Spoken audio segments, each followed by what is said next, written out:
Hello, everyone, and welcome to another episode of the Today's the Day Changemakers podcast. I am Jody Grunwald. This week, I am super excited to share conversations that I had with entrepreneurs from around the world. A new episode each day from Monday, December 13th to Friday, December 17th will air as my guests will share their journey to entrepreneurship. Being an entrepreneur is not easy. It takes tenacity, determination, motivation, and the ability to just keep going, even when it may seem like there are so many hurdles to jump over, or that there are others out there that may be doing something very similar. If you have a fire in your belly to do something that is calling directly to you, then listen in to hear how these entrepreneurs found their differentiator and brought an idea into reality. On Monday, December 13th, you will hear from my guest Nadine van Leerup from the Netherlands, founder of the Orange Typewriter. Nadine is an international copywriter helping businesses to communicate successfully abroad. She is also the host of the Special Needs Supermom podcast. On Tuesday, hear from Christine Scarr from England. She shares how she left being a full-time architect to start Kvist Interior Designs and the newly launched Kvist Boutique. On Wednesday, Joanne Colella from Arizona talks about how she went from being an editor-in-chief of 5 monthly magazines to starting her own communications business. On Thursday, take a trip with me to Dubai, where Nadine Soa shares her Where's Home journey and how she helps expats relocate. Then finally on Friday, join Charlotte Lester from the UK as she talks about her Burnout Slayer toolbox. We all know someone who has experienced burnout. If we haven't experienced it ourselves, she has tools that can be of assistance to all of us. These are 5 entrepreneurs who have decided it was time to control their destiny. Listen in to hear stories of inspiration that actually may inspire you to make today the day that you take steps towards reaching your entrepreneurial goals. Please subscribe to the Today's the Day Changemakers YouTube channel or stream this podcast on all streaming sites. Visit todayisthedayliveit.com to learn more about our upcoming International Changemakers Forum. It is time to challenge ourselves and disrupt the status quo. This is an international networking opportunity along with 6 Ignite Your Spark live breakout sessions with over 30 of my Changemaker guests who are leaders, CNN heroes, TEDx speakers, and more. All of this will be done via Zoom on March 24th. You do not want to miss this inaugural event. You can purchase tickets on todayisthedayliveit.com. Again, visit todayisthedayliveit.com and follow us on social media at todayisthedayliveit. The views expressed by all Today's the Day Changemakers podcast guests are their own. Their appearance on the Today's the Day Changemakers podcast does not imply any endorsement of them or any entity that they represent.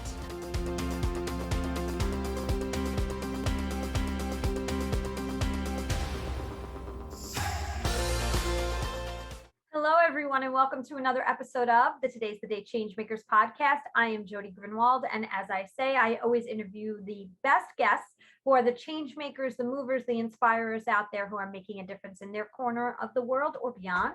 And today I have Joanne Colella. Hi, Joanne. How are you? Hello. Good morning. How are you doing? I am very, very good. So Joanne is the founder of Colella Communications, and I'm really looking forward to this conversation. We've worked together in multiple ways now. I feel like I know you forever, but it's really not been that long. It's like 2 years, 3 years? At most. Yeah. Yeah. So it's a short amount of time, but we've gotten to know each other a little bit. And you went from living in the Garden State to Arizona now, right? So you've recently made that transition. Yes. We've been going, my husband and I have been visiting Arizona for over 30 years. Always loved it. Knew it was on the horizon someday. Things accelerated a bit with COVID, being able to work remotely. Well, I already worked remotely, but now, he had the ability to do it. So we kind of sped things up a bit and we moved to Arizona in August. So, but thanks to the wonders of Zoom, I can still keep up all my meetings, all my contacts, not lose touch with people. Yeah, absolutely. We have not lost touch, even with the hours of difference. I hear you've been on calls at 5 a.m. So yes. Yeah, that 3-hour time difference. Thank goodness for daylight saving time last week, because now the 8 a.m. East time meetings are 6 a.m. So get a little extra sleep. Yeah, absolutely. That's awesome. But you have had a great career telling stories, sharing stories, and you do an incredible work. And I think it's so important, right, for organizations like Changemakers and the nonprofit is that, we know what we're experts at. And not all of us are experts at telling our own stories because we're so close to them that we miss some of the really important pieces that need to be shared so that other people can understand who we are and what we do. So before we get to what you're doing today, let's kind of go back a little bit in time and talk to us where you grew up and what brought you to wanting to share people's stories. Okay. Well, I was born and raised in Brooklyn girl, until we got married and then moved to New Jersey. Lived there for 34 years until this summer. So always on the East Coast, New York, New Jersey. I was that kid who always had my nose in a book, always loved reading, writing, and said I wanted to grow up to be a writer. And I actually get a kick out of saying I got to grow up to be what I wanted to be. My background was always in advertising, marketing, publishing. I worked for a number of years at Madison Square Garden, actually helped them launch their first in-house advertising agency. And after I left there, I went to another major advertising agency in Manhattan. Then I started doing pro bono work when I was home with our kids when they were little. And then I started working for a weekly newspaper and a monthly magazine in Central Jersey. Ultimately became the editor-in-chief of the magazines. We went from 2 magazines a month to 5 magazines a month. So I was in charge of all of those and the website and social media, pretty much, soup to nut, everything that was coming across as far as content. And I was there for almost 20 years until end of 2017. I always had it in the back of my head. I had my domain purchased for years. I knew I wanted to be Colella Communications someday. And finally I decided, okay, it's time. I'm ready to launch. So I stepped down from the magazines, continued doing some freelancing for them for a while, but started taking on my own clients and writing for every conceivable business and organization, wide range of things. So going from the dream of being a writer to now, I'm sure there had to be some obstacles along the way, right? No road is paved easily for our journeys. Is there anything that you can speak to about, an obstacle you had to overcome during your time and your career path?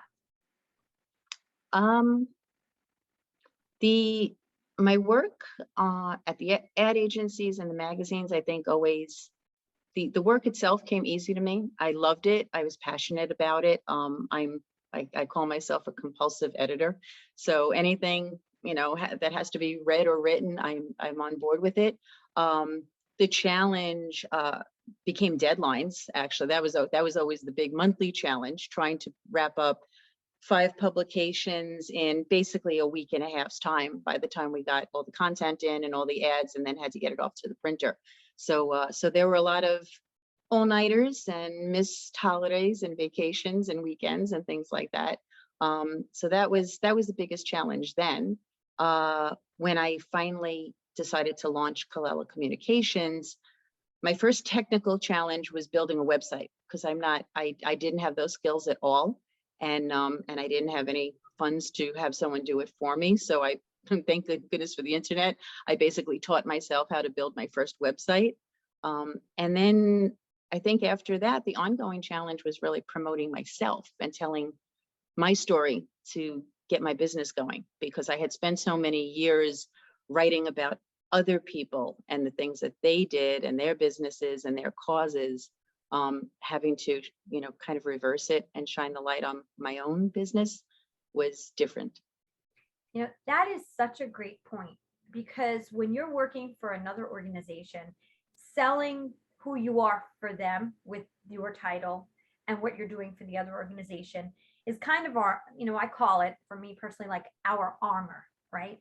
We have this other persona and we can say we are the editor or the executive or whatever for XYZ. And that seems to come out of our mouths so much easier than saying, I'm the founder of XYZ company. And unfortunately, and that's why I'm doing this entrepreneur series, is that unfortunately, sometimes the reception on the other side is not the same as if you were the CEO of XYZ organization. And the respect, which I'm keep sharing on every episode when I talk to entrepreneurs, seems to be different. Like I say, I always say, when I launched the nonprofit, I was looked at as the CEO of a lemonade stand. And that's kind of the way, I've seen it. How do we change, do you think, as an entrepreneur now, Joanne, how do we change the mindset of those who don't view entrepreneurs the same they would view someone coming and saying, I'm the executive from XYZ company? Well, for someone like me, the angle that I try to promote is that when you're dealing with an entrepreneur or a solopreneur, you're getting a much more personalized attention. You're working with someone who considers your business, every client, very, very important. Perhaps more so than if they were dealing with a bigger company and they were getting lost in the mix of multiple clients or being handed off from one staff member to another and having to deal with different departments. If you're dealing with an entrepreneur, it's like they always say about supporting small business during the holiday season. You are putting food on that person's table. You're sending their kids to lessons. You're really making a difference to them. And I think I know for myself, because it is just me right now, I take every client's story very personally, and it's complete accountability for everything that I do. So I think that's the advantage that someone has with working with an entrepreneur, because it's someone who needs your business very much and is going to really give you one-on-one attention.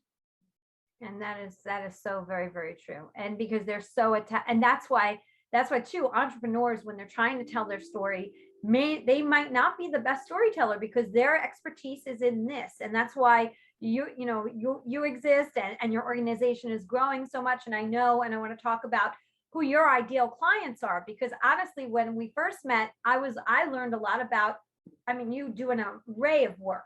It's not just press releases. It's not, books are included, which excites me because I'm in the middle of writing one. So tell everybody a little bit more about who your ideal client is and the work that you do. Well, as far as the work that I do, it encompasses everything from website content, press releases, marketing materials, brochures, either writing these things or editing existing materials. Or during COVID, surprisingly enough, I didn't expect to get into it as much as I did. I ended up editing at least 6 different books, because I think a lot of people, when they were suddenly homebound because of the pandemic, a lot of people apparently went through life saying, I really want to write that book someday. And suddenly someday arrived and they had the time to do it. So I actually had a lot of book projects going on as businesses and events that I would ordinarily have written about slow down. So that was actually a nice balance. I've done PR for, on a contract basis for different organizations, nonprofits, where basically anything that they needed over the course of the year to market themselves, I would handle. I've worked with web development companies who they themselves had a couple of hundred clients where they were creating the websites and doing the design and the layout and all the techie things, but they needed content written. So I would be put in touch with their clients that ranged from hair salons to, florists to heavy equipment, industrial companies. And part of the advantage I think I brought to the table, having been an editor-in-chief for so many years, I had to cover a wide range of news there. And it wasn't always things that I was familiar with or people in the community that I knew. So I had that add-on passion, I think, for doing research, even with things that I wasn't already familiar with, and translating into written content that anybody could grasp. So that's usually, my favorite client. I will usually sit with someone in person, or talk with them on the phone, or do a Zoom, and really just listen, have them tell me their story, not just the business that they're in and what they produce or what services they provide, but why they do it, what their background is, what their passion is, why it's important, why are they better than their competition. And after I've heard all of that, then I can take whatever they've given me. If I need to do a little research, because it's a new industry to me, I'll do that too. And then I just love turning it into something that their audience, their potential clients, their colleagues can read, and it will make sense to anybody who reads it. So I really like doing that. What advice do you have for those who are trying to write press releases and are pushing it out there? Because, things that are being picked up now are very different than things that were picked up 20 years ago, even 5 years ago, especially because of this pandemic and then there was politics put in the mix of everything over the last couple of years and everything like that. What is it that sparks? And I know it's good. I know you can't, it's not a one size fits all, but if you were to give advice right now, what is it that you think is a spark that gives the media I need to pick up this story? If you had to pick something, or one or two tips or tools you could give out. Well, one I think is certainly a human interest angle, because, publications, any kind of media outlet gets bombarded every day, dozens, if not hundreds of press releases. And a lot of them are from businesses. A lot of them could be rather dry, depending on what they're about. But I think no matter what it is that a press release is about, everyone likes a human interest angle. And you can do that even for big industries. There's always a story behind the story. Also, I always advise people, if they're sending out press releases, to target where they're sending those releases, and tie it into what's important to that publication or that media outlet and their audience. So if you're doing, for instance, events like all too well, if you're doing an event that's involving a number of people, different personalities, performers, producers behind the scenes, find out where are they from, and send to the media outlets where they live or where they came from, and highlight that so when you write to that editor, don't just send the attachment, the press release, send a cover note and say, here I'm sending information about local boy John Smith, and this is what he's up to. Or if it's a particular cause, send it to a population or an industry magazine or an organization that that cause matters to.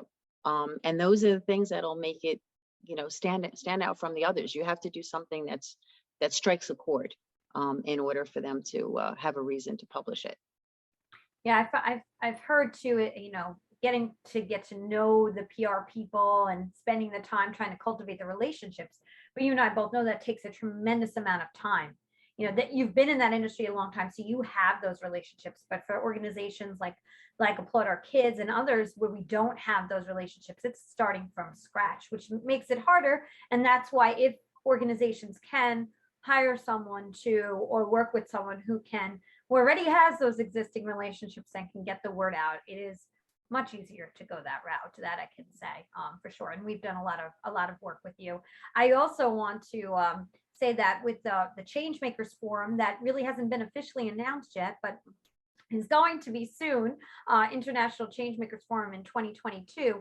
Joanne has been instrumental, and Andrea Plaza as well, in helping to put together the beautiful words to the screen and the page as we promote an international event. So I just want to ask you, because I have you here now, how is that uniquely different to what you've been doing before? Because it's a we've talked about it. It is different for you. Mm-hmm.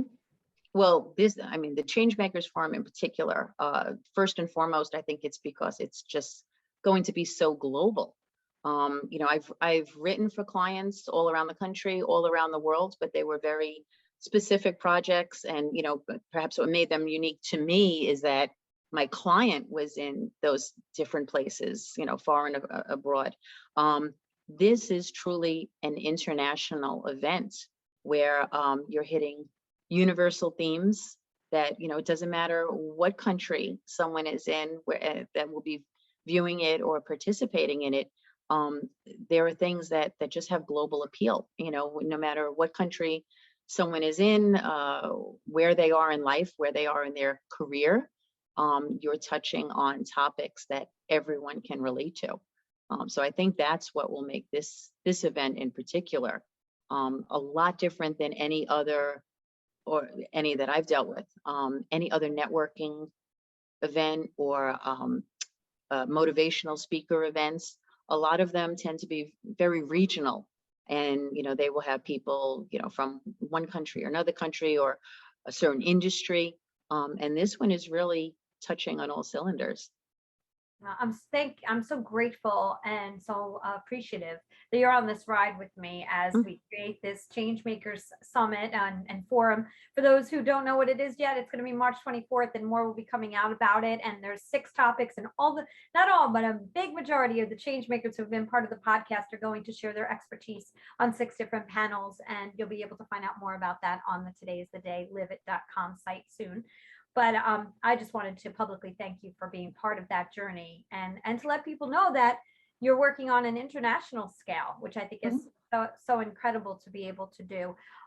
If you had to pick, from press releases, books, all the things you've worked on, what's the one thing that's your favorite?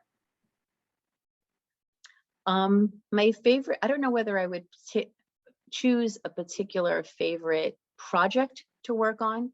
But when it comes to favorite clients, and I say this I love all my clients, and I love all the industries that I work with and all the experts. But the thing that always tugs at my heartstrings is the nonprofit, because I mean, you would hope that anyone in whatever industry is passionate about their work, and that is true. But there's just something so pure and so inspiring about working with nonprofits. And those are the ones where I sit and I talk with people, and I hear them, give me the details of their causes and why they're important, and the good that they're trying to do in the world, the change they're trying to make. And that's where I think I have the most passionate conversations. And the more passionate a client is, or an organization is, when I speak with them, the easier it is for me to translate that into words. Because no matter what people do and how good they are and what kind of experts they are, sometimes it's hard for them to see it from the outside looking in, and how it matters and how important it is, and how to piece everything together in a good way. And those are the stories that I really love to tell. I can vouch for that, because you with having you work with us on Applaud Our Kids, and seeing the work that you did with other nonprofits here in New Jersey before you left. Your passion just shines through, and it's so wonderful. It's so important to love what you do every day, because life is short, and you want to leave the footprint you want to leave. And before I get to my last question, I just wanted to ask you, what was the impetus to make you change, to go from being in that corporate world to entrepreneurship?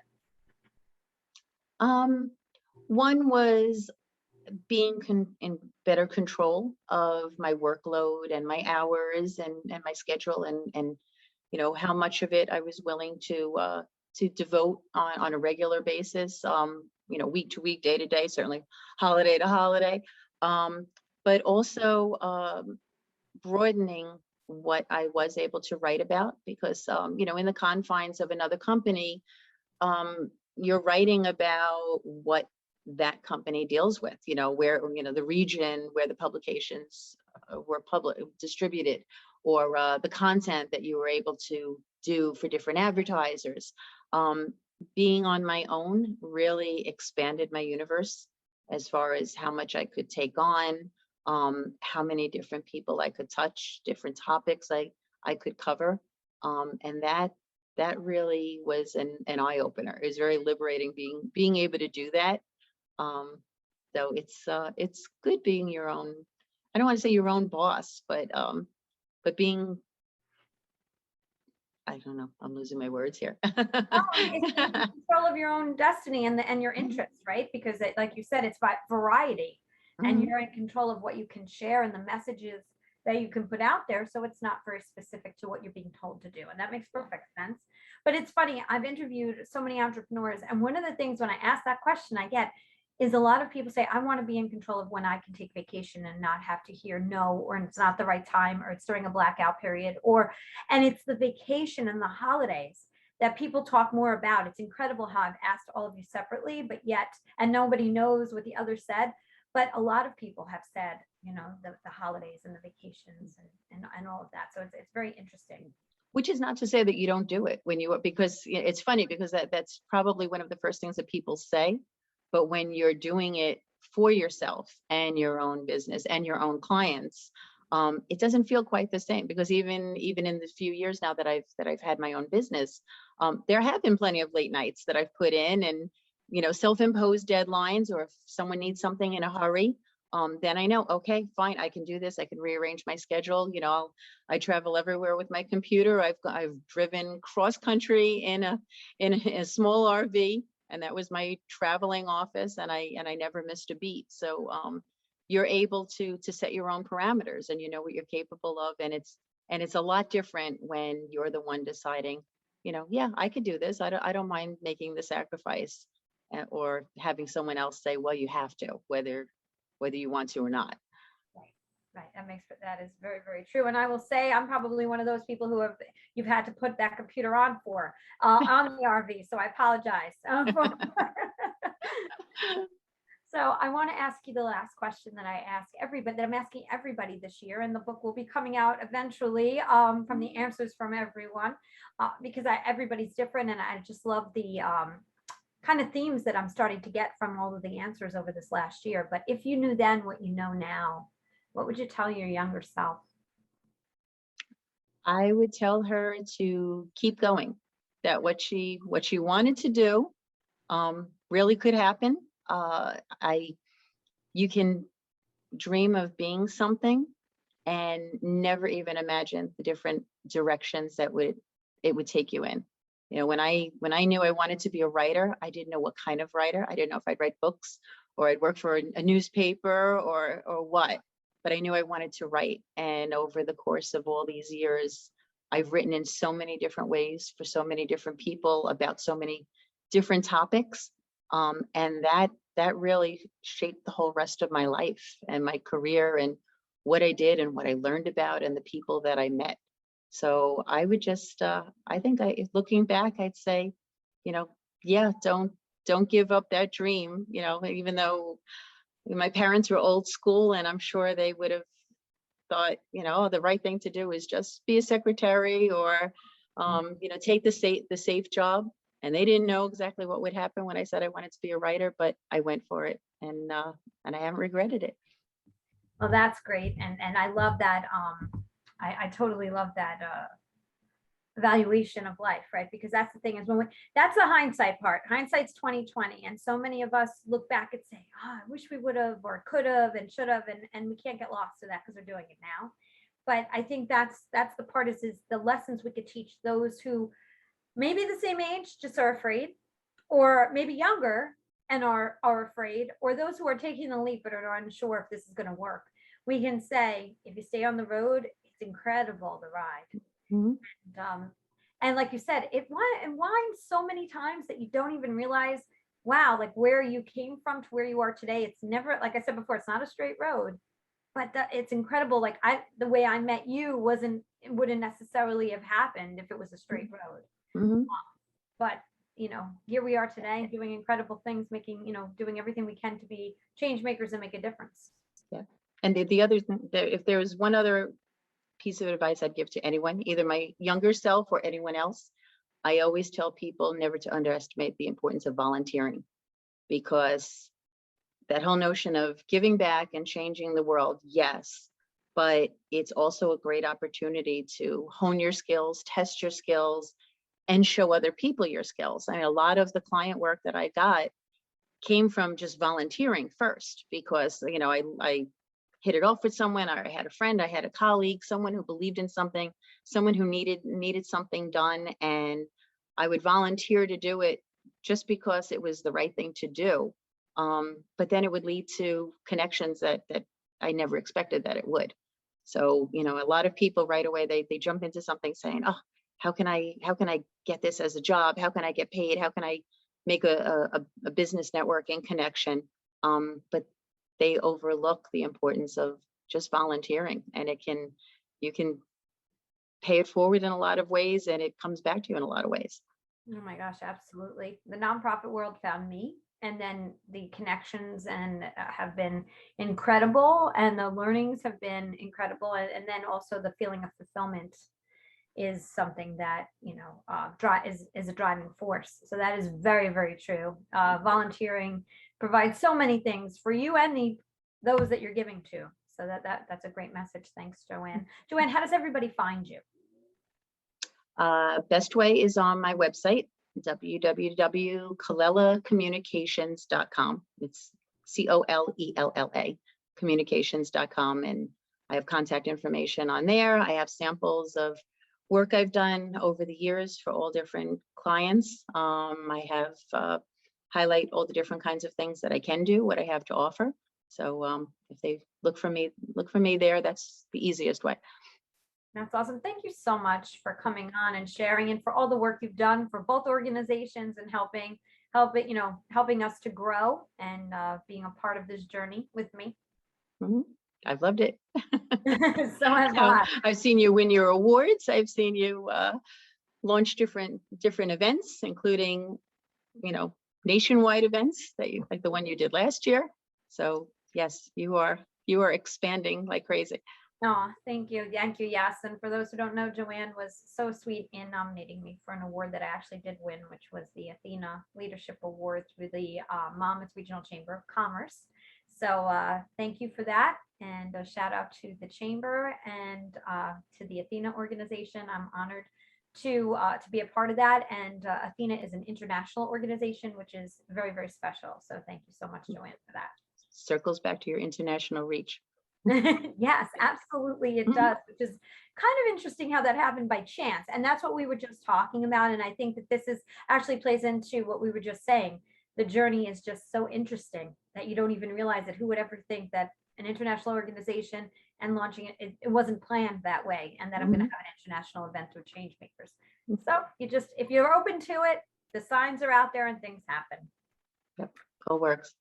It does. So everybody, please go to Joanne's website, learn more about Joanne and the incredible work that she does. Nonprofits, all industries, books, PR, marketing. Joanne does it all and has a lot of great insight and cares.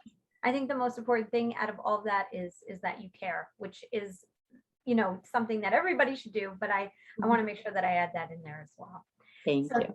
Thank you. And I'm going to say what I say at the end of every single podcast. Today is the day. You cannot go back to yesterday, and you do not yet own tomorrow.